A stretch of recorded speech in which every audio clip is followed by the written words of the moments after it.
Hello everyone, welcome to my channel KP success zone. दोस्तों, आज हम लोग शुरू करने वाले हैं बिहार दरोगा मेंस का सेट नंबर 3। और इससे पहले 2 सेट का डिस्कशन हमारे चैनल पे अपलोड कर दिया गया है, तो आप लोग वहां से उसको देख सकते हैं चैनल के प्लेलिस्ट में जाके। और इससे पहले जो लोग भी चैनल को सब्सक्राइब नहीं किए, कृपया चैनल को सब्सक्राइब जरूर करें और हमारे चैनल को सपोर्ट करें और वीडियो को ज़्यादा से ज़्यादा लाइक और शेयर करें, ठीक है। तो चलिए आज के सेट को शुरू करते हैं।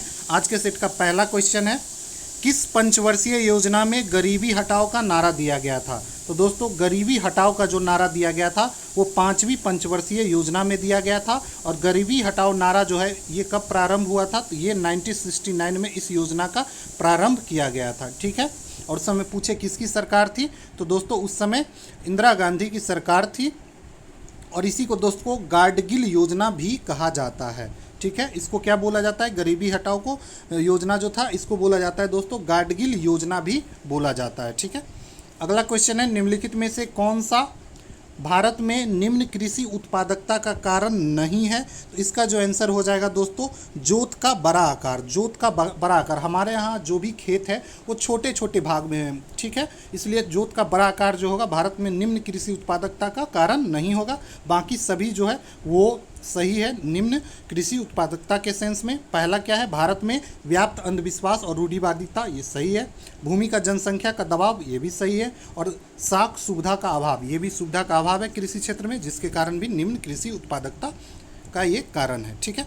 अगला क्वेश्चन है, पीएलआई योजना का उद्देश्य क्या है। तो दोस्तों पीएलआई योजना का जो उद्देश्य है वो है भारत को वैश्विक आपूर्ति श्रृंखला का अभिन्न हिस्सा बनाना। इसका आंसर हो जाएगा पीएलआई योजना, ठीक है। केंद्रीय मंत्रिमंडल के द्वारा भारत के विनिर्माण क्षमता और निर्यात को बेहतर करने के लिए इस योजना को लाया गया था, ठीक है। इसका फुल फॉर्म होता है दोस्तों पीएलआई का प्रोडक्शन लिंक्ड इनिशिएटिव, ठीक है। प्रोडक्शन लिंक्ड इनिशिएटिव, ठीक है। अगला क्वेश्चन पे चलते हैं। अगला क्वेश्चन है, निम्नलिखित में से कौन एक महारत्न कंपनी है। तो कौन एक महारत्न कंपनी है, तो दोस्तों पावर ग्रिड कॉरपोरेशन लिमिटेड जो है दोस्तों ये महारत्न कंपनी है। बाकी सारे जो है वो महारत्न कंपनी नहीं है, ठीक है। बाकी सभी जो है Bharat electronics limited, all India limited और हिंदुस्तान एरोनॉटिकल लिमिटेड, ये जो है नवरत्न कंपनी है, ठीक है। नवरत्न कंपनी है। भारत में टोटल 11 महारत्न कंपनी है, तो महारत्न कंपनी की संख्या टोटल 11 है। और वहीं नवरत्न कंपनी की बात करें तो 13 है, ठीक है। अगला क्वेश्चन है, मानव विकास सूचकांक किस संस्था द्वारा जारी किया जाता है। तो दोस्तों मानव विकास सूचकांक जो है वो जारी किया जाता है किसके द्वारा, तो ये संयुक्त राष्ट्र विकास कार्यक्रम के द्वारा जारी किया जाता है, ठीक है। मानव विकास सूचकांक किसके द्वारा जारी किया जाता है, तो संयुक्त राष्ट्र विकास कार्यक्रम के द्वारा जारी किया जाता है, ठीक है। और इसका जो इसमें जो 3 बुनियादी चीज़ों पे ये निर्भर करता है, ये सूचकांक शिक्षा पे, स्वास्थ्य पे और प्रति व्यक्ति आय पे। तो किस पे निर्भर करता है, शिक्षा को देखा जाता है, स्वास्थ्य देखा जाता है और प्रति व्यक्ति आय देखा जाता है, ठीक है।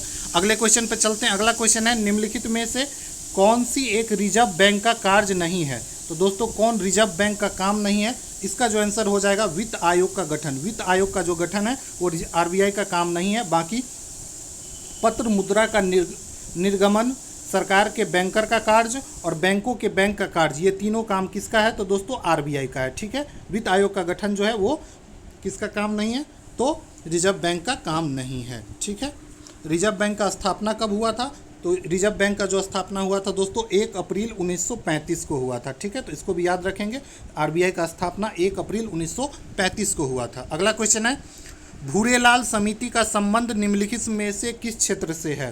तो दोस्तों भूरेलाल समिति का जो संबंध है वो किस क्षेत्र से है दोस्तों, तो मोटर वाहन कर से है। मोटर वाहन कर से है, ठीक है। ये भूरेलाल कमेटी का गठन किया गया था मोटर वाहन के करों में वृद्धि पर विचार करने के लिए, ठीक है। अगला क्वेश्चन है, निम्नलिखित में से कौन सा एक विश्व बैंक का भाग नहीं है। तो कौन है जो कि विश्व बैंक का भाग नहीं है, तो दोस्तों एक पक्षीय निवेश गारंटी संस्था जो है ये विश्व बैंक का भाग नहीं है। बाकी जो तीनों है अंतर्राष्ट्रीय विकास परिषद, अंतर्राष्ट्रीय वित्त निगम और आईबीआरडी, ये तीनों वित्त बैंक का भाग है, ठीक है। अगला क्वेश्चन है, स्मार्ट शहर मिशन योजना के तहत बिहार के चुने हुए नगरों की संख्या बताना है कि कितना शहर है जिसको स्मार्ट शहर मिशन योजना के तहत चुना गया था बिहार से। तो बिहार से टोटल 4 शहर को स्मार्ट शहर के रूप में चुना गया था। कौन कौन सा 4 शहर था दोस्तों? तो पटना था, भागलपुर, मुजफ्फरपुर और बिहार शरीफ। ये 4 बिहार के डिस्ट्रिक्ट थे जिसको चुना गया था, ठीक है, शहर को, सॉरी। अगला क्वेश्चन है 2011 की जनगणना रिपोर्ट के अनुसार भारत में लिंगा अनुपात कितना है? तो भारत में जो लिंगा अनुपात है 2011 की जनसंख्या के अनुसार वो हो जाएगा दोस्तों 933, ठीक है। कितना था? 943। 943 जो था भारत में लिंगानुपात था 2011 के जनसंख्या के अनुसार। और सबसे कम पूछेगा किसका था? तो सबसे कम था दोस्तों हरियाणा का। अगला क्वेश्चन है 1 माइक्रोन का मान होता है। तो दोस्तों 1 माइक्रोन जो होता है वो 10⁻⁻6 मीटर के बराबर होता है। इसका जो आंसर हो जाएगा वो ए नंबर हो जाएगा। अगला क्वेश्चन है नींबू निचोड़ने की मशीन किस श्रेणी पे काम करती है? तो नींबू निचोड़ने की जो मशीन होते हैं आप लोग देखे होंगे, ये किस पे कार्य करता है? ये द्वितीय श्रेणी का उत्तोलक है। तो किस श्रेणी का उत्तोलक है दोस्तों? तो द्वितीय श्रेणी का उत्तोलक है, ठीक है। अगला क्वेश्चन है उपकरण दिया हुआ है और ऊर्जा का स्वरूप और परिवर्तन पूछ रहा है। तो सितार में ऊर्जा का परिवर्तन किस तरीके से होता है? तो सितार में यांत्रिक ऊर्जा ध्वनि ऊर्जा में बदलता है। तो एक का हो जाएगा दोस्तों 3। माइक्रोफोन में क्या होता है? माइक्रोफोन में ध्वनि ऊर्जा से विद्युत ऊर्जा में परिवर्तन होता है। वहीं बात करें लाउड स्पीकर की, लाउड स्पीकर में क्या होता है दोस्तों? तो लाउड स्पीकर में यांत्रिक ऊर्जा से ध्वनि ऊर्जा में होता है, ठीक है। तो लाउड स्पीकर में क्या होता है? विद्युत ऊर्जा से ध्वनि ऊर्जा में, और डायनमो में यांत्रिक ऊर्जा से विद्युत ऊर्जा में। तो इसका जो आंसर हो जाएगा वो क्या हो जाएगा दोस्तों? डी नंबर 3, 2, 4, 1, ठीक है। अगला क्वेश्चन है निम्नलिखित में से असत कथन को पहचान करना है। कौन असत है पूछ रहा है। पहला है आंख कैमरे की तरह कार्य करता है, ठीक है, तो बिल्कुल सही है दोस्तों, आंख जो है वो कैमरे की तरह कार्य करता है। दूसरा है आइरिस आंख में जाने वाले प्रकाश की मात्रा को नियंत्रित करता है, ये भी सही है। आंख में जाने वाली प्रकाश को कौन नियंत्रित करता है? तो आइरिस करता है। तीसरा जो है अत्यधिक प्रकाश में आइरिस फैलकर बड़ा हो जाता है। दोस्तों ये गलत है। अत्यधिक प्रकाश में क्या होता है? आइरिस सिकुड़कर छोटा हो जाता है, बड़ा नहीं होता है, छोटा हो जाता है। वस्तु का प्रतिबिंब रेटिना पे बनता है या दृष्टि पटल रहेगा ऑप्शन में, तो दोनों सही है। तो इस तरीके से इसका आंसर हो जाएगा सी नंबर। अगला क्वेश्चन है निम्नलिखित में से कौन सा कथन गलत है। पहला क्या है दोस्तों? देखिए विद्युत धारा चुंबकीय क्षेत्र उत्पन्न करता है, तो बिल्कुल सही है। दूसरा है जब एक धारावाहिक चाल को चुंबकीय क्षेत्र में रखा जाता है तो उस पर कोई बल नहीं लगेगा, ये गलत है दोस्तों, इस पे बल लगता है। बाकी तीनों सही है, ठीक है। अगला क्वेश्चन है वनस्पति तेल से कृत्रिम घी बनाने में उत्प्रेरक के रूप में किसका प्रयोग किया जाता है? तो वनस्पति तेल से कृत्रिम घी बनाने में उत्प्रेरक के रूप में दोस्तों निकेल का प्रयोग किया जाता है। किसका प्रयोग किया जाता है? तो निकेल का प्रयोग किया जाता है। अगला क्वेश्चन है दाब, बल और क्षेत्रफल में क्या संबंध है? तो दोस्तों प्रेशर जो दाब होता है उसका फॉर्मूला होता है force per unit area, force per unit area. तो फोर्स बल बट्टे में क्षेत्रफल, तो इसका आंसर हो जाएगा दोस्तों बी नंबर, दाब बराबर बल बट्टे में क्षेत्रफल, ये फार्मूला होता है इसका। अगला क्वेश्चन है प्राकृतिक रबर किसका बहुलक होता है? तो दोस्तों प्राकृतिक रबर जो होता है वो आइसोप्रीन का बहुलक होता है, ठीक है।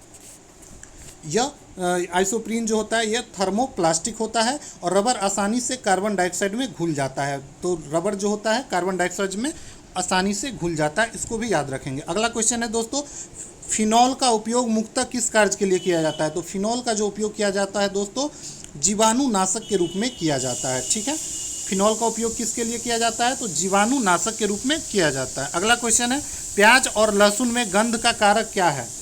तो दोस्तों प्याज और लहसुन में गंध का जो कारक होता है दोस्तों वो होता है सल्फर। सल्फर के कारण ही क्या होता है? प्याज और लहसुन में गंध होता है, जो तीक्ष्ण गंध होता है, ठीक है। अगला है कीट भक्षी पौधे उगते हैं जहाँ पर डैश की कमी होती है। तो कीट भक्षी पौधे वहाँ पे उगते हैं जहाँ पे नाइट्रोजन की कमी होती है। किसकी कमी होती है? तो नाइट्रोजन की जहाँ कमी होगी वहीं पे कीट भक्षी पौधे उगते हैं। अगला क्वेश्चन है कोशिका सिद्धांत का प्रतिपादन किसने किया था? तो दोस्तों कोशिका सिद्धांत का जो प्रतिपादन किया गया था वो किसके द्वारा किया गया था? तो वो स्लाइडेन और स्वान के द्वारा किया गया था। किसके द्वारा? स्लाइडेन और स्वान के द्वारा किया गया था। और पूछे कब किया गया था? तो 1838-39 में किया गया था, ठीक है। अगला क्वेश्चन पे चलते हैं। अगला क्वेश्चन है गुणसूत्रों में पाए जाने वाले अनुवांशिक पदार्थ को क्या कहा जाता है। तो दोस्तों गुणसूत्रों में पाए जाने वाला अनुवांशिक पदार्थ को जीन कहा जाता है, जीनोम कहा जाता है, सॉरी जीन नहीं जीनोम कहा जाता है। गुणसूत्रों में पाए जाने वाले अनुवांशिक पदार्थ को जीनोम कहा जाता है। गुणसूत्र का जो नामकरण किया गया था वो डब्ल्यू वाल्डेयर के द्वारा किया गया था। जिन गुणसूत्रों पर स्थित होते हैं, ठीक है, जीन जो होता है किस पे स्थिर होता है, तो गुणसूत्रों पे क्या होता है, जीन स्थित होता है, ठीक है। और इसको अनुवांशिकता का इकाई भी बोलते हैं। तो जीन को क्या बोलते हैं, अनुवांशिकता का इकाई कहते हैं, इसको भी ध्यान रखना है। अगला क्वेश्चन है निम्नलिखित में से किस शैवाल का उपयोग आयोडीन बनाने होता है। तो दोस्तों आयोडीन बनाने के लिए किस शैवाल का प्रयोग किया जाता है, तो दोस्तों लेमिनेरिया जो एक प्रकार का शैवाल है, इसका उपयोग आयोडीन बनाने के लिए किया जाता है, ठीक है। इसके अलावा दोस्तों फ्यूकस और एकलोनिया ये दोनों भी शैवाल है जो कि आयोडीन बनाने के काम आता है। तो ठीक है, इसको भी याद रखेंगे, फ्यूकस और एकलोनिया। अगला क्वेश्चन है गन्ने में लाल अपक्षय नामक रोग किस कारण से होता है। तो गन्ने में लाल अपक्षय नामक रोग जो होता है दोस्तों वो कवक के कारण होता है। किसके कारण होता है, तो कवक के कारण होता है, ठीक है। अगले क्वेश्चन पे चलते हैं। अगला क्वेश्चन है निम्नलिखित में से कौन सा पादप हार्मोन बीजों के सुषुप्त अवस्था में रखता है। तो कौन सा पादप हार्मोन है जो बीज को सुषुप्त अवस्था में रखता है, तो इसका जो आंसर हो जाएगा दोस्तों वो हो जाएगा एब्सिसिक जो है पादप हार्मोन है जो बीज को सुषुप्त अवस्था में रखता है। अगला क्वेश्चन है 1984 ईस्वी में घटित भोपाल गैस कांड में किस गैस का रिसाव हुआ था। तो दोस्तों इसमें मिथाइल आइसोसाइनेट का रिसाव हुआ था। भोपाल गैस कांड में किस गैस का रिसाव हुआ था, तो दोस्तों मिथाइल आइसोसाइनेट का रिसाव हुआ था। और भोपाल गैस त्रासदी कब हुआ था, ये कई बार पूछा जाता है, तो 3 दिसंबर 1984 को हुआ था, ठीक है, इसको याद रखेंगे।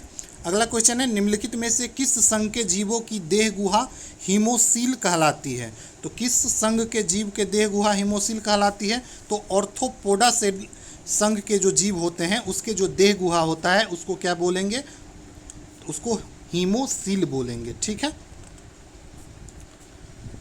ठीक है।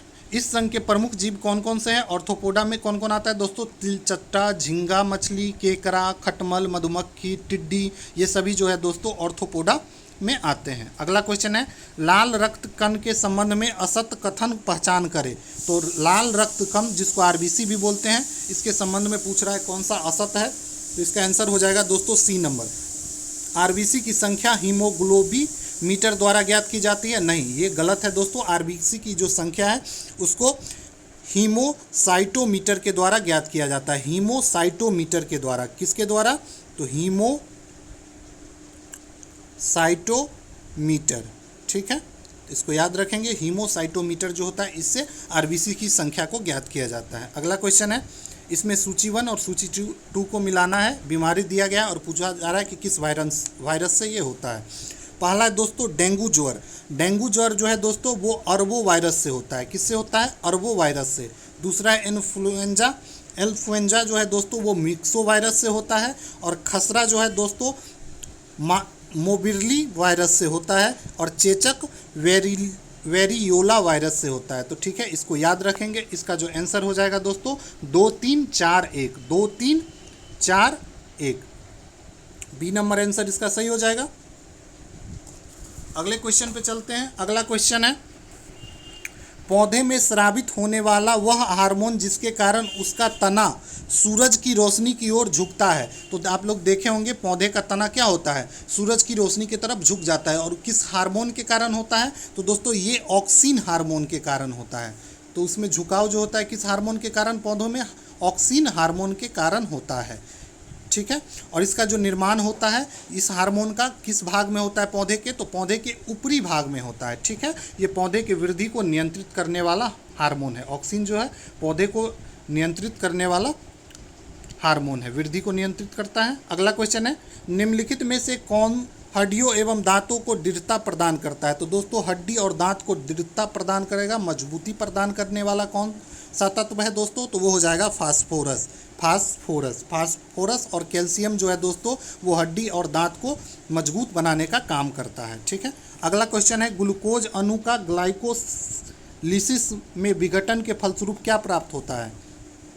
तो दोस्तों ग्लूकोज अणु का ग्लाइकोलिसिस में विघटन के फलस्वरूप क्या प्राप्त होता है, तो इसमें पाइरूविक अम्ल प्राप्त होता है। क्या प्राप्त होता है, पाइरूविक अम्ल प्राप्त होता है। अगला क्वेश्चन है निम्नलिखित में से कौन सा गाय का देसी नस्ल नहीं है। तो गाय का जो देसी नस्ल नहीं है दोस्तों वो हो जाएगा होल्टीन फ्रीजियन। होल्टीन फ्रीजियन जो है गाय का देसी नस्ल नहीं है। बाकी साहिवाल, देवनी, अंगोल ये तीनों गाय का है देसी नस्ल है। ठीक है, अगला क्वेश्चन है नेशनल डेयरी रिसर्च इंस्टीट्यूट की स्थापना कहाँ की गई है। तो इसकी स्थापना जो की गई है करनाल, और करनाल जो पड़ता है दोस्तों ये हरियाणा में पड़ता है। ठीक है, हरियाणा में पड़ता है।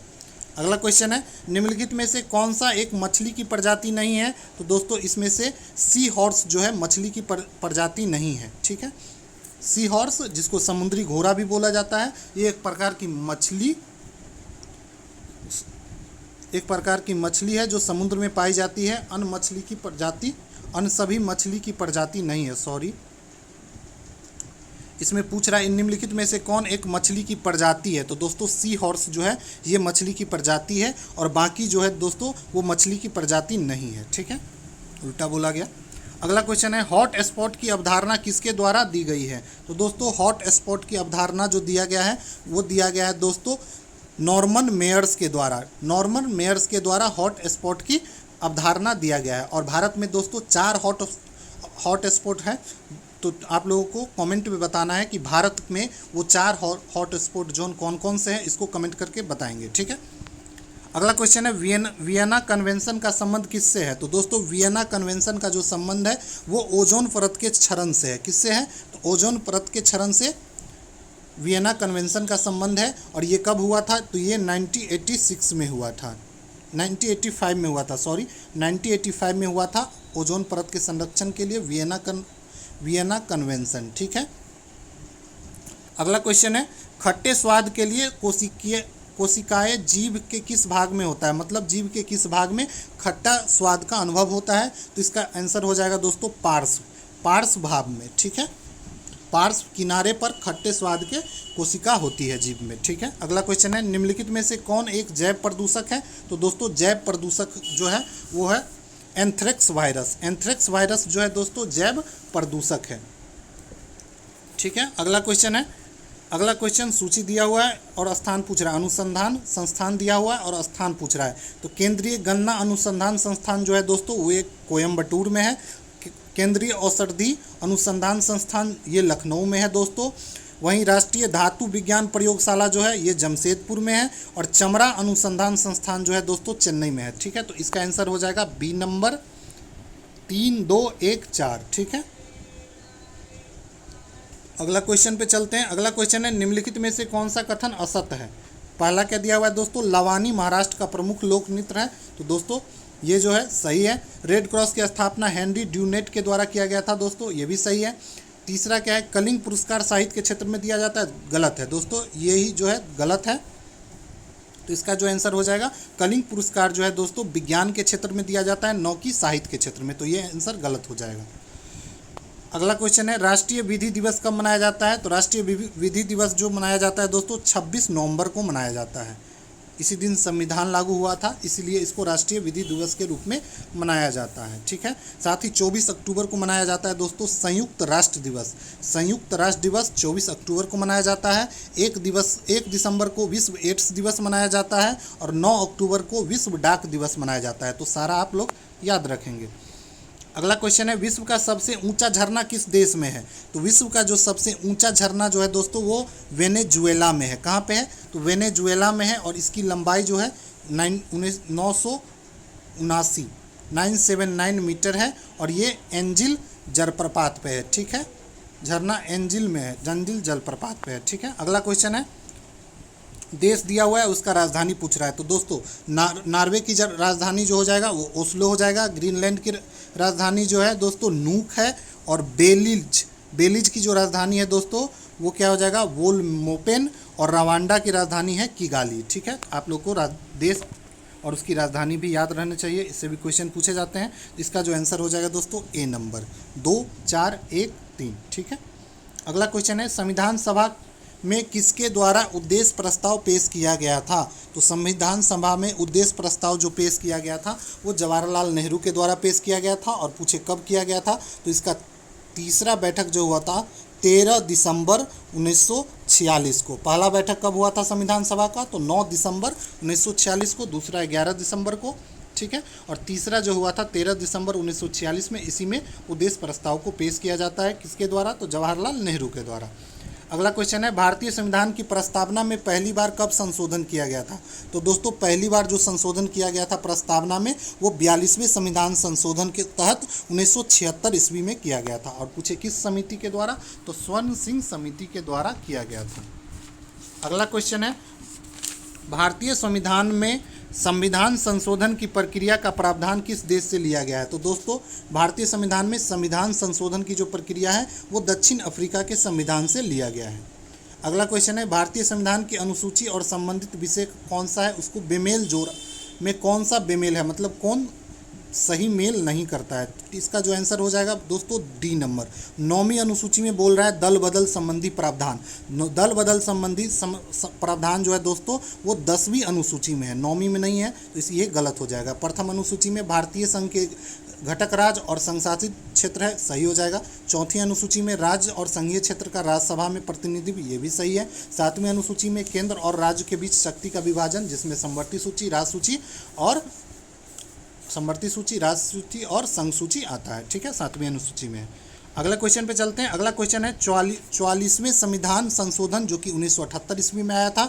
इसके द्वारा संपत्ति के अधिकार को मौलिक अधिकार की सूची से हटाकर इसे संविधान के किस अनुच्छेद में रखा गया है। तो दोस्तों इसको जो रखा गया है संविधान के अनुच्छेद 300 के ए में या 300 के क में रखा गया है। ठीक है, और पहले संविधान में ये कहाँ पे था, तो पहले ये अनुच्छेद 35 में एक मौलिक 35 में दोस्तों इसको पहले संविधान के मौलिक अधिकार में रखा गया था। ठीक है, इसको हटा दिया गया, किस में, अनुच्छेद 31 में रखा गया था पहले। इसको याद नहीं आ रहा था, पहले 31 में रखा गया था संविधान के मौलिक अधिकार में, लेकिन इसको 44वें संविधान संशोधन के द्वारा इसको हटा दिया गया और 300 के ए में रख दिया गया था। ठीक है, अगला क्वेश्चन है निम्नलिखित में से कौन सा राष्ट्रपति के विधायी शक्ति के अंतर्गत प्राप्त नहीं है। तो दोस्तों संसद के संयुक्त अधिवेशन का आह्वान जो है दोस्तों राष्ट्रपति के विधायी शक्ति के अंतर्गत प्राप्त है। ठीक है, संसद के दोनों सदन का अधिवेशन कौन बुलाता है, तो राष्ट्रपति बुलाता है। और लेकिन अगर पूछे इसका अध्यक्षता कौन करेगा, तो इसका जो अध्यक्षता किया जाता है दोस्तों वो किया जाता है लोकसभा अध्यक्ष के द्वारा।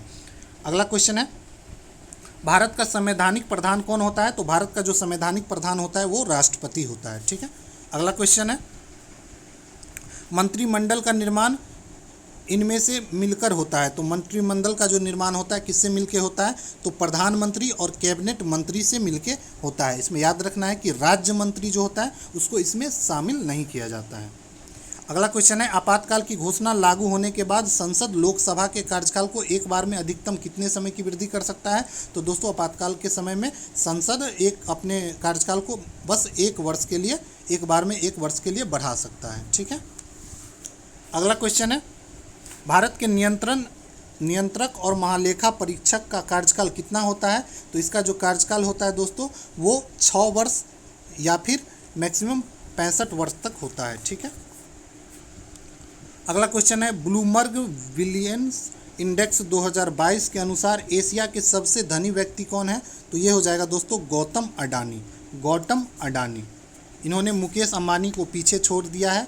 ठीक है, अगला क्वेश्चन है गणतंत्र दिवस परेड 2022 में किस राज्य की झांकी को सर्वश्रेष्ठ झांकी का पुरस्कार चुना गया था। तो दोस्तों इसमें उत्तर प्रदेश राज्य का जो झांकी था जो कि 26 जनवरी 2022 को गणतंत्र दिवस का परेड हुआ था, इसमें इसको सर्वश्रेष्ठ झांकी चुना गया था। विधानसभा में धन विधेयक पेश करने हेतु किसकी पूर्वानुमति आवश्यक है। तो दोस्तों इसके लिए किसकी, तो दोस्तों राज्यपाल की पूर्व अनुमति आवश्यक है विधानसभा में धन विधेयक को पेश करने के लिए। और वहीं पे संसद में पूछे तो राष्ट्रपति का, और विधानसभा में तो राज्यपाल का। अगला क्वेश्चन है, लोक लेखा समिति में कुल कितने सदस्य होते हैं? तो दोस्तों लोक लेखा समिति में कुल 22 सदस्य होते हैं, ठीक है। इसमें 15 सदस्य जो होते हैं वो लोकसभा से होते हैं और 7 सदस्य जो होते हैं वो राज्यसभा से होते हैं, ठीक है। तो इसको भी याद रखना है। भारत में सर्वप्रथम नगर निगम की स्थापना कहाँ की गई थी? तो भारत में सर्वप्रथम नगर निगम की जो स्थापना किया गया था वो चेन्नई में किया गया था। कहाँ पे किया गया था? चेन्नई में किया गया था, चेन्नई में। और कब किया गया था? तो 1687 ईस्वी में की गई थी, काफ़ी पहले किया गया था। अगला क्वेश्चन है, नवपाषाण काल में चावल की खेती का प्राचीनतम साक्ष्य कहाँ से प्राप्त हुआ है? तो ये प्राप्त हुआ है दोस्तों कुलडीहवा से। कुलडीहवा कहाँ पे पड़ता है दोस्तों? ये इलाहाबाद के पास यूपी में पड़ता है, ठीक है। अगला क्वेश्चन है, निम्नलिखित में से हड़प्पा कालीन नगर और नदियों का कौन सा जोड़ा सुमेलित नहीं है? तो दोस्तों मोहनजोदड़ो सिंधु नदी के किनारे, सही है। रोपर सतलज नदी के किनारे, ये भी सही है दोस्तों। रंगपुर मादर नदी के किनारे, ये भी सही है। लेकिन आलमगीरपुर घग्गर नदी के किनारे दोस्तों ये सही नहीं है। आलमगीरपुर जो है दोस्तों ये हिंडन नदी के किनारे है। किस नदी के किनारे है? तो हिंडन नदी के किनारे है, ठीक है। तो इसको याद रखेंगे। और इसका जो खोज किया गया था आलमगीरपुर का वो 1958 ईस्वी में किया गया था, ठीक है। और किसके द्वारा पूछे? तो यगदत्त शर्मा के द्वारा आलमगीरपुर का खोज किया गया था। अगला क्वेश्चन है, समुद्रगुप्त द्वारा चलाए गए सोने के सिक्के में सर्वाधिक लोकप्रिय कौन सा है? तो समुद्रगुप्त द्वारा चलाए गए सोने के सिक्के में जो सबसे ज़्यादा लोकप्रिय हुआ वो है दोस्तों गरुड़ जो है सिक्के। समुद्रगुप्त ने 6 प्रकार के सोने के सिक्के चलाए थे, ठीक है। अगला क्वेश्चन है, दशराज युद्ध का वर्णन ऋग्वेद के किस मंडल में है? तो दशराज युद्ध जो है इसका वर्णन ऋग्वेद के 7वें मंडल में है। किस में है? 7वें मंडल में है। यह युद्ध पुरुषनी नदी के किनारे लड़ा गया था। और किस नदी के किनारे लड़ा गया था ये भी पूछा जाता है। पुरुषनी नदी के किनारे लड़ा गया था। और इस युद्ध में सुदास विजय हुआ था। इस युद्ध में विजय कौन हुआ था? तो सुदास हुआ था। अगला क्वेश्चन, शासक दिया हुआ है और उसके वंश के बारे में पूछ रहा है। तो दोस्तों देवराज प्रथम जो था वो संगम वंश का था। वहीं नरसिंह देव सुलभ वंश का, कृष्णदेव राय तुलुव वंश का, और तिरुमल जो था अरविडू वंश का था, ठीक है। इसका आंसर हो जाएगा 1, 2, 3, 4, ए नंबर आंसर हो जाएगा। अगला क्वेश्चन पे चलते हैं। अगला क्वेश्चन है, फ्रांसीसी की पहली कोठी भारत में कहाँ खोली गई थी? तो दोस्तों फ्रांसीसियों की जो पहली कोठी खोली गई थी वो कहाँ खोली गई थी? तो सूरत में खोला गया था। और पूछे कब खोला गया था? तो 1668 ईस्वी में खोला गया था। और इसका नाम क्या है दोस्तों? तो फ्रैंको कैरो। इसका नाम है दोस्तों फ्रैंको कैरो। तो इसको भी याद रखना है। अगला क्वेश्चन है, निम्न में से किसने कहा था कि कांग्रेस क्षय रोग से मरने वाली है? तो ये बोला गया था अरविंद घोष के द्वारा। अरविंद घोष ने बोला था कि कांग्रेस क्षय रोग से मरने वाली है। जबकि बंकिम चंद्र चटर्जी ने कहा था कि कांग्रेस के लोग जो है पद के भूखे हैं। तो ये भी पूछा जाता है कि किसके द्वारा बोला गया था कि कांग्रेस के लोग पद के भूखे हैं? तो ये बोला गया था दोस्तों बंकिम चंद्र चटर्जी के द्वारा, ठीक है।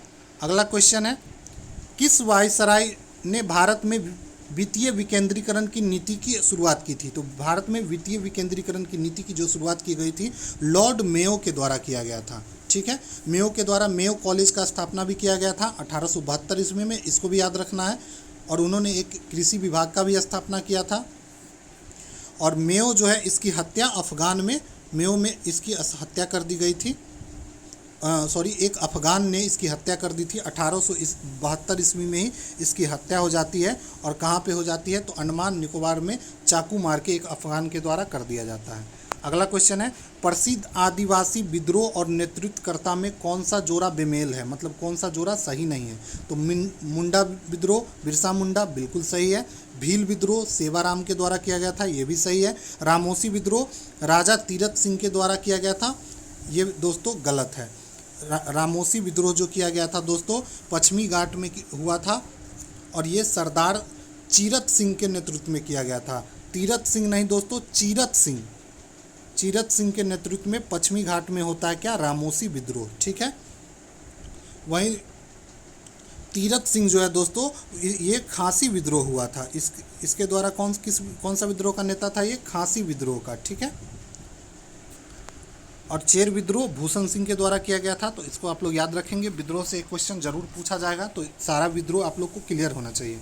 अगला क्वेश्चन है 1857 के विद्रोह को किसने एक सामंतवादी प्रतिक्रिया माना है? तो 1857 ईस्वी के जो विद्रोह था उसको के मालसेन के द्वारा एक सामंतवादी प्रतिक्रिया माना गया था। अगला क्वेश्चन है निम्नलिखित में से कौन सा कथन असत्य है? तो इसका जो आंसर हो जाएगा दोस्तों सी नंबर। प्रार्थना समाज का प्रमुख उद्देश्य जाति प्रथा का समर्थन करना बिल्कुल नहीं था दोस्तों, ये जाति प्रथा को समर्थन नहीं करता था। अगला क्वेश्चन है रॉलेट एक्ट को भारत में कब लागू किया गया था? रॉलेट एक्ट को लागू किया गया था दोस्तों 8 मार्च 1919 ईस्वी को। इसी को काला कानून भी बोला गया था। गोदावरी नदी के संबंध में निम्न में से कौन सा कथन असत्य है? तो दोस्तों इसकी लंबाई 1470 नहीं है, ये गलत है, ठीक है, ये असत्य है। इसकी जो लंबाई है दोस्तों ये 1465 है, 1465 किलोमीटर है। बाकी तीनों कथन जो है दोस्तों गोदावरी के नदी के संबंध में वो सही है। बोडो चिल्ला क्या है? तो बोडो चिल्ला जो है दोस्तों असम के ग्रीष्मकाल में आने वाली तूफान है। असम में ग्रीष्मकाल में आने वाली तूफान को क्या बोलते हैं? बोडो चिल्ला बोलते हैं, ठीक है। अगला क्वेश्चन है निम्नलिखित में से कौन सही सुमेलित नहीं है? तो इसमें दोस्तों देखिए पुलिकट झील जो है दोस्तों कहाँ पे है? तो वो असम आंध्र प्रदेश में है, सही है। लोनार झील महाराष्ट्र में है, ये भी सही है। वहीं पिछोला झील जो है वो उत्तराखंड में नहीं है, ये गलत है। पिछोला झील जो है दोस्तों राजस्थान में है। इसका आंसर हो जाएगा दोस्तों सी नंबर, ये गलत है। लोकटक झील मणिपुर में है, पता ही आप लोग को। अगला क्वेश्चन है खनिज दिया हुआ है उसका प्राप्ति स्थल पूछ रहा है। तो कोयला का जो प्राप्ति स्थल है दोस्तों वो कहाँ पे है? तो तलचर में है। वहीं बात करें सोना का, सोना कहाँ प्राप्त होता है? तो हट्टी में। बात करें तांबा का, तांबा जो है वो बालाघाट में, और बॉक्साइट कोडरमा में, ठीक है। इसका जो आंसर हो जाएगा बी नंबर 4, 1, 2, 3, ठीक है। अगला क्वेश्चन पे चलते हैं। अगला क्वेश्चन है वर्ष 2021 हेतु व्यास सम्मान से किसे सम्मानित किया गया था? तो 2021 के लिए व्यास सम्मान से सम्मानित किया गया था असगर वजाहत को। असगर वजाहत को सम्मान के लिए चुना गया था। यह पुरस्कार उसका एक नाटक था महाबली उसके लिए दिया गया था। महाबली एक नाटक है, उसके लिए इसको दिया गया था। निम्नलिखित में से कौन एक मुक्त व्यापार क्षेत्र वाला भारतीय बंदरगाह है? तो दोस्तों मुक्त व्यापार वाला जो भारतीय बंदरगाह है वो हो जाएगा दीनदयाल बंदरगाह। दीनदयाल बंदरगाह, इसी को दोस्तों कांडला बंदरगाह भी बोलते हैं। अब आप लोग को पता होगा कि कांडला बंदरगाह कहाँ पे है? तो ये जो है दोस्तों गुजरात में है, ठीक है। इसी को दीनदयाल बंदरगाह बोला जाता है, ठीक है। तो ये कहाँ पे है? सॉरी, गुजरात में है।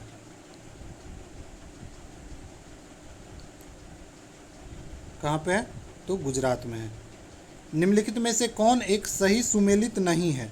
तो दुर्गा बैराज परियोजना दामोदर नदी पे, सही है। जयकवारी परियोजना गोदावरी नदी पे, सही है। सतलज परियोजना जो है दोस्तों वो सतलज नदी पे नहीं है, यही आंसर हो जाएगा दोस्तों, ये सही नहीं है। सतलज परियोजना जो है दोस्तों ये चिनाब नदी पे है, तो इसको याद रखना है। सतलज देख के सतलज नहीं मारना है। सतलज परियोजना जो है वो चिनाब नदी पे है, और तुलबुल परियोजना जो है वो झेलम नदी पे है। अगला क्वेश्चन देखते हैं। अगला क्वेश्चन राष्ट्रीय उद्यान और राज्य पूछ रहा है। तो बेतला राष्ट्रीय नेशनल पार्क जो है दोस्तों वो झारखंड में पड़ता है। दुधवा जो है उत्तर प्रदेश में। वेदांतगल पक्षी अभ्यारण्य जो है दोस्तों ये तमिलनाडु में पड़ता है। और सरिस्का जो है वो राजस्थान में पड़ता है। तो इसका जो आंसर हो जाएगा वो ए नंबर 2, 3, 1, 4, ठीक है। अगला क्वेश्चन है दिए गए विकल्प में निम्नलिखित श्रृंखला में से प्रश्न चिन्ह खोजना है, ठीक है। तो इसमें देखिए 13, 14, 36, 135, तो इसमें से आपको आंसर बताना है। इसका जो आंसर हो जाएगा 604। अब देखिए ये हुआ कैसे। अब यहाँ देखिए 13 था, 13 से क्या हो रहा है 14, इसके लिए क्या करना है? तो कितना दोनों के बीच में डिफरेंस देखिए कितना का है। इसको क्या करना है 1 का क्यूब प्लस 1 और गुने 13, तो इतना कीजिएगा। 13 में इतना कीजिएगा तो क्या आ जाएगा 14 आ जाएगा। इसी तरीके से 2 का क्यूब प्लस 2 गुने 14 करेंगे तो आपको क्या आ जाएगा 36 आ जाएगा। सेम ट्रिक लगाएंगे तो दोस्तों 3 का क्यूब करेंगे, 3 गुने 14 है तो 15 करेंगे तो आपको क्या आ जाएगा 135 आ जाएगा। इसी तरीके से 4 का क्यूब प्लस 4 गुने 135, इतना जब आप करेंगे तो आपका आंसर आ जाएगा। और क्या आ जाएगा तो 604 आ जाएगा। यही ट्रिक है इसमें, काफ़ी खतरनाक है वैसे, इस तरीके से क्वेश्चन नहीं पूछेगा, ठीक है। अगला क्वेश्चन है OWL बराबर कितना दिया गया है 50। इसमें देखिए ओ कितने पे आता है, तो O 15 पे आता है, W कितने पे आता है, तो 23 पे आता है, और 12 L कितने पे आता है, तो 12 पे आता है। तीनों को ऐड कर दीजिए, कितना आ रहा है 50। N कितने नंबर पे आता है 14। तो इसी समय इसमें टाइम में T कितने पे आएगा, तो T आ जाएगा 20 पे। I कितने पे, तो ये आएगा 9 पे। M कितने पे आएगा, सबको जोड़ते चलिए। M कितने पे आएगा, M आ जाएगा दोस्तों 13 पे, और E कितने पे आएगा, तो 5 पे। और जब सबको ऐड कीजिएगा तो आपको क्या आ जाएगा आंसर, वो आ जाएगा 47। तो इसका आंसर हो जाएगा बी नंबर 47। ठीक है, कुछ नहीं करना है, सबका पोजीशन देख लेना है और उसको ऐड कर देना है। आंसर जो आ जाएगा वो आ जाएगा 47। ठीक है, अगला क्वेश्चन है मोहन 15 किलोमीटर उत्तर दिशा में चलता है। ठीक है, अब देखिए यहाँ पे मोहन है, उत्तर ऊपर की तरफ होगा तो 15 किलोमीटर चलेगा। ठीक है, उसके बाद करता है, चलने के बाद वह बाएं मुड़ जाता है। अब यहाँ से बाएं मुड़ेगा तो बाएं मुड़ जाता है और 10 किलोमीटर चलता है। तो इधर बाएं मुड़ेगा और कितना चलेगा, 10 किलोमीटर चलेगा। फिर क्या करता है, पुनः बाएं मुड़ जाता है और यहाँ से फिर बाएं मुड़ जाएगा और 15 किलोमीटर चल जाएगा। तो फिर यहाँ आ जाएगा। अब पूछ रहा है कि वह किस दिशा में चल रहा है। तो अब देखिए इधर की तरफ चल रहा है, तो किस दिशा में चल रहा है, नीचे की तरफ, मतलब दक्षिण दिशा में चल रहा है। ऊपर उत्तर होता है, नीचे दक्षिण होता है, तो दक्षिण की दिशा में चल रहा है। ठीक है, आप लोग को दिशा का ज्ञान होना चाहिए। देखिए इस तरीके से बना लीजिए, ऊपर जो होता है वो उत्तर होता है, ठीक है, नीचे दक्षिण होता है, इस तरीके से क्या हो जाएगा, पूरब, और इधर पश्चिम। ठीक है, तो इसको आप लोग याद रखेंगे। ठीक है, अगला देखिए, अगला क्वेश्चन क्या दिया हुआ है, इसमें पूछ रहा है 7 दिया है, 16, 34। तो इसमें कुछ नहीं करा, देखिए 7 गुने 2 14 प्लस 2 कितना हो जा रहा है, 16 हो जाए। यहाँ से यहाँ आइए, 16 गुने 2 32 प्लस 2 कितना आ जा रहा है, 34। तो इसी तरीके से 34 गुने 2 प्लस 2 करेंगे तो आपको जो है वो आंसर आ जाएगा क्या, तो आंसर आ जाएगा दोस्तों 70। ठीक है,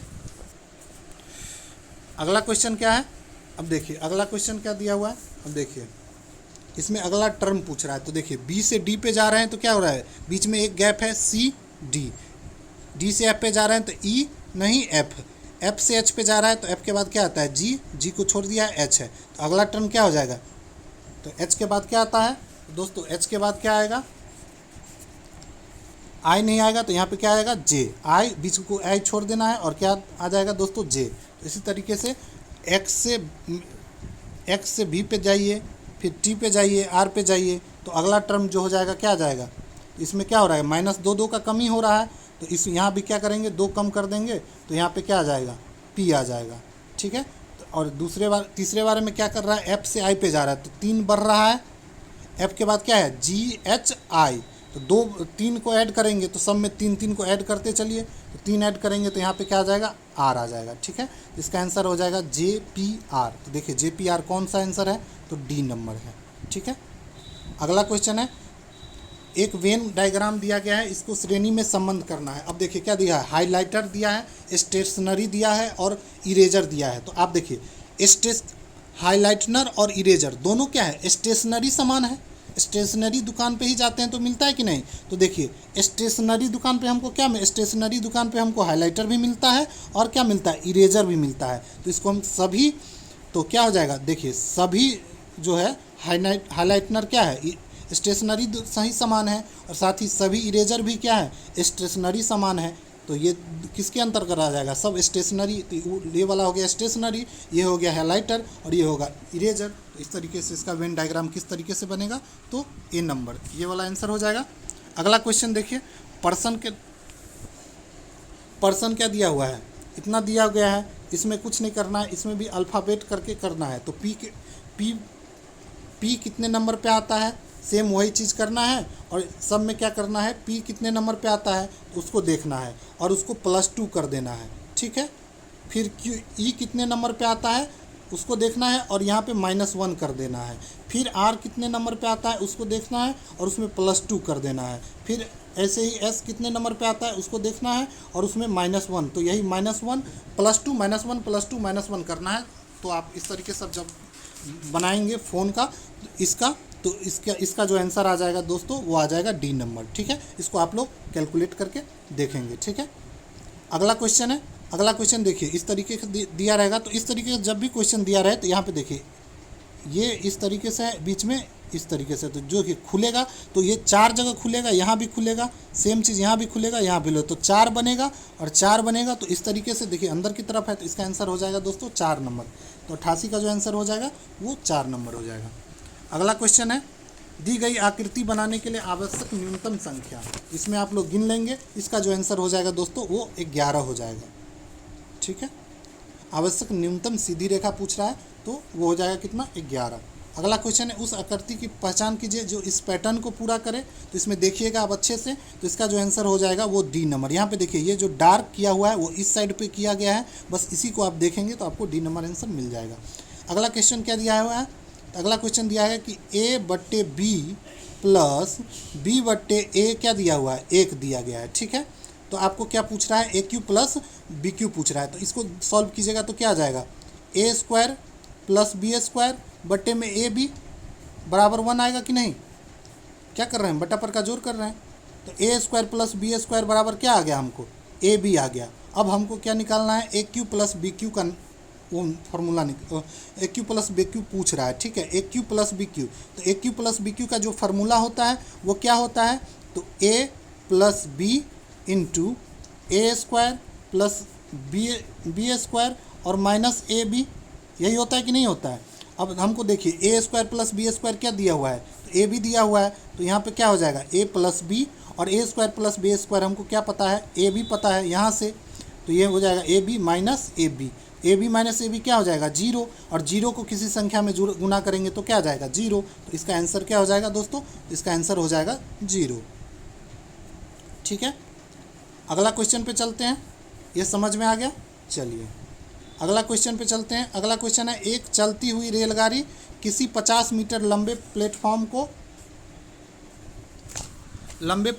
को 14 सेकेंड में पार कर लेती है और एक बिजली के खंभे को 10 सेकेंड में पार कर लेती है। तो रेलगाड़ी का चाल पूछ रहा है। तो मान लेते हैं रेलगाड़ी का चाल क्या है, रेलगाड़ी का लंबाई मान लेते हैं, रेलगाड़ी का लंबाई मान लेंगे x। ठीक है, अब देखिए तो टोटल लंबाई, दूरी कितना हो जाएगा, x तो रेलगाड़ी की लंबाई है, और 50 मीटर प्लेटफॉर्म ये जो हो जाएगा वो टोटल लंबाई हो जाएगा। और ये देखिए कितना, तो इसमें हम चाल जब निकालेंगे तो टोटल दूरी और बटे समय कितना लग रहा है, 14 सेकेंड, तो ये क्या हो जाएगा, इसका चाल हो जाएगा। और सेम अगर ये प्लेटफॉर्म को जिस रफ्तार से पार कर रहा है उसी रफ्तार से खंभे को भी चाल पार करेगा, तो इसमें भी क्या होगा, सेम चीज़ होगा। तो खंभे को जब पार करेगा तो बस रेलगाड़ी की लंबाई ही लेंगे, तो रेलगाड़ी की लंबाई यही दूरी हो जाएगा। और कितना सेकेंड में करता है, तो 10 सेकेंड में। और इसको जब हम सॉल्व करेंगे तो x की वैल्यू जो आएगा वो कितना आ जाएगा, 125 आ जाएगा। ठीक है, और 125 आ जाएगा तो यहाँ से आप लोग क्या, हमको क्या निकालना है, चाल निकालना है। तो 125 को पुट कर देंगे तो एक चाल कितना हो जाएगा, चाल हो जाएगा, दोनों में पुट, या इसमें पुट कर दीजिए या इसमें पुट कर दीजिए, आंसर आ जाएगा। तो 125 बट्टे में आप कितना कर दीजिएगा, 125 बट्टे में 10 कर देंगे। और यहाँ पे इसको किस में निकालना है, किलोमीटर प्रति आवर में निकालना है। तो इसमें हम कितना कर देते थे, 18/5 से गुना कर दीजिए तो किलोमीटर पर आवर में आ जाएगा। इसको कट करेंगे तो 25। ठीक है, ये हो जाएगा 9 और ये हो जाएगा 5, 5 से क्या हो जाएगा 5, 9 पंचे कितना आ गया 45। तो इसका आंसर क्या आ जाएगा, 45 किलोमीटर पर आवर। ठीक है, समझ में आ गया आप लोगों को। कुछ नहीं करना है, दोनों में चाल निकाल देना है, जब प्लेटफॉर्म पार करेगा तब और खंबे को पार करेगा तब, और फिर दोनों को बराबर कर देना है, क्योंकि चाल दोनों सेंस में क्या होगा, सेम होगा। वहाँ से आपको x का वैल्यू, मतलब उसका ट्रेन का जो लंबाई है वो पता चल जाएगा, ट्रेन का लंबाई पता चल जाएगा, तो उसको इक्वेशन में पुट करेंगे x की वैल्यू, तो आपको चाल पता चल जाएगा। ठीक है, अगला क्वेश्चन है, अगला क्वेश्चन क्या दिया हुआ है दोस्तों, अगला दोस्तों क्या दिया हुआ है, तो A जो है कार्य करने की क्षमता 20 से 3 गुना है। ठीक है, तो A की जो एफिशिएंसी, A की एफिशिएंसी और B की एफिशिएंसी का जो अनुपात है कितना है, 3:3 है, तो इसका 1 है। तो इसका समय का अनुपात क्या हो जाएगा, तो ये क्या है, एफिशिएंसी का, तो समय का निकालेंगे तो ये 1 हो जाएगा, ये 3 हो जाएगा, होगा कि नहीं। तो इसी तरीके से जब इसको निकालेंगे तो मान लीजिए टोटल वर्क कितना है, मान लीजिए कि ये x दिन में A जो है x दिन में पूरा काम करेगा, तो B कितना दिन में करेगा, 3x दिन में। अगर A x दिन में काम को पूरा करता है, ठीक है, तो बी कितना दिन में करेगा 3x टाइम में। तो दोनों को प्रश्न के हिसाब से देखिए 20 दिन का कम समय लगता है, तो इसको इसमें निकाल दीजिए। तो 3x माइनस एक्स करेंगे तो कितना आ जाएगा 20, यहाँ से आपको x कितना आ जाएगा 10। तो b अकेला उस काम को कितना दिन में करेगा, तो b अकेला कितना दिन में करेगा, तो एक दिन में करता है 10, तो इसका टोटल कितना हो जाएगा 10 गुने 3, तो कितना हो जाएगा 30 दिन में पूरा कर देगा। तो इसका आंसर हो जाएगा 30। ठीक है, अगला क्वेश्चन है। अगला क्वेश्चन क्या है, अगला क्वेश्चन दिया हुआ है दोस्तों एक्स स्क्वायर प्लस 1/x² बराबर कितना दिया हुआ है 2। अब और पूछ रहा है x माइनस 1/x कितना होगा। तो इसके लिए कुछ नहीं करना है, इसका स्क्वायर निकाल दीजिए। तो ये कितना हो जाएगा ए स्क्वायर ए माइनस बी का होल स्क्वायर हो जाएगा। तो एक्स स्क्वायर, इसको मिटा लेते हैं, कितना हो जाएगा x square plus 1/x², sorry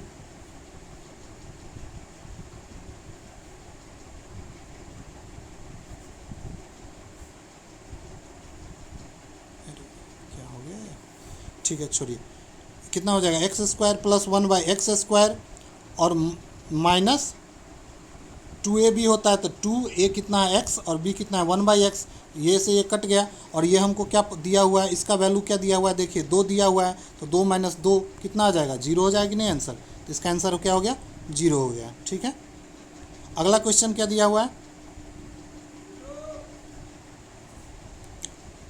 अगला क्वेश्चन दिया है एक टीवी को 5% लाभ पे बेचा जाता है और यदि मुझे 10% लाभ पर बेचा जाता है तो 21,000 रुपये अधिक लाभ होगा। सॉरी, इसमें क्वेश्चन में मिसप्रिंट है, ये 21,000 नहीं होगा दोस्तों, 1,000 रुपया अधिक लाभ होगा।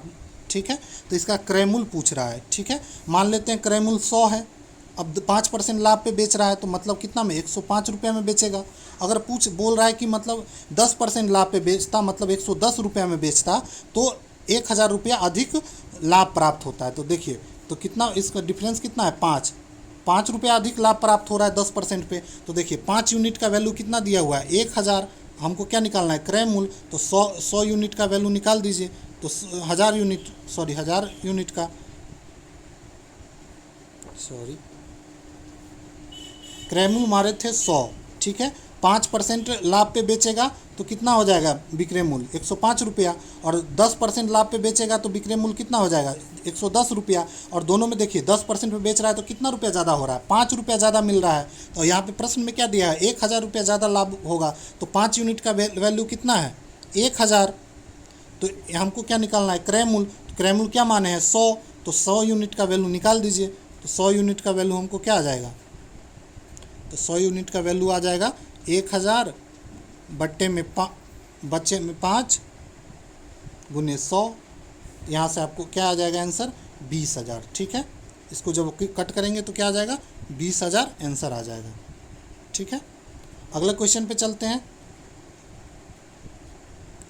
अगला क्वेश्चन क्या दिया हुआ है दोस्तों 10% प्रतिवर्ष 3 वर्ष के लिए किसी राशि पर साधारण ब्याज और चक्रवृद्धि ब्याज के बीच का अंतर दिया हुआ है। ठीक है, रेट दिया गया है, टाइम दिया गया है और CI/SI का अंतर दिया हुआ है। CI माइनस SI दिया हुआ है कितना, ये दिया हुआ है 93। इस तरीके से देखिए रेट क्या दिया हुआ है 10%। ठीक है, 10% दिया हुआ है तो इसको कितना लिख सकते हैं 1/10 लिख सकते हैं। तो यहाँ पे P जो हो जाएगा इसका, इस 3 साल के P क्या हो जाएगा प्रिंसिपल, अगर इस पे निकालेंगे तो कितना हो जाएगा 10 का Q तो 1,000। ठीक है, ये मूलधन हो गया, मान लीजिए मूलधन कितना हो गया 10 का Q 1,000। तो इस पर पहला साल कितना 1/10, तो ये कितना हो जाएगा 100। दूसरे साल 1/10 करेंगे तो ये 100, तीसरे साल भी इस पर 1/10। तो ये क्या हो गया दोस्तों, ये जो हो जाता है वो हो जाता है साधारण ब्याज, क्या हो जाता है SI।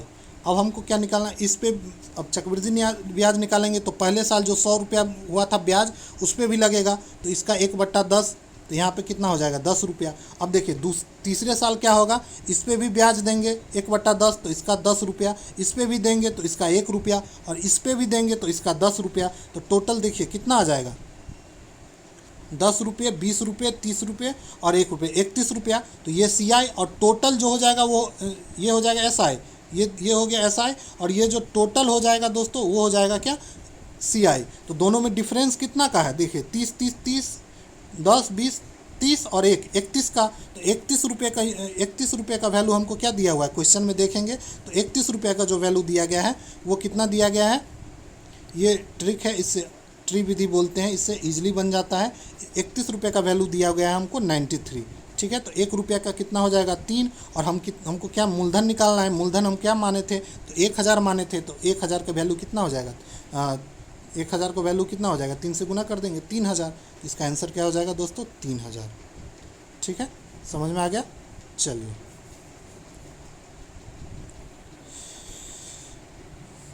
अब अगला क्वेश्चन दिया हुआ है, समलम चतुर्भुज का समांतर भुजा दिया हुआ है और उसका ऊंचाई दिया गया है, तो उसका क्षेत्रफल पूछ रहा है। समलम चतुर्भुज का क्षेत्रफल क्या होता है, समलम चतुर्भुज का क्षेत्रफल होता है 1/2 गुने समांतर भुजा का योग, तो समांतर भुजा हो जाएगा क्या 16 + 20 और गुने ऊंचाई, तो ऊंचाई कितना है 10। इसको जो आप लोग कैलकुलेट कीजिएगा तो ये कितना आ जाएगा 5 और 16 और 20 36, तो 36 पंचे निकालेंगे तो आप लोग को क्या आ जाएगा आंसर, तो 36 पंचे निकालेंगे तो इसका आंसर हो जाएगा 180, ठीक है। अगला क्वेश्चन है, 5 संख्याओं में पहली 4 संख्या का औसत दिया हुआ है, इसका जो आंसर हो जाएगा दोस्तों 98 का। इसमें कुछ नहीं करना है, पाँचवीं संख्या इसमें x मान लीजिए, प्रथम 4 संख्या का औसत क्या दिया हुआ है, तो प्रथम 4 संख्या का औसत हो जाएगा 2x, क्योंकि 2 गुना दिया हुआ है, तो कुल संख्या निकालेंगे तो क्या हो जाएगा 2x + 4 + x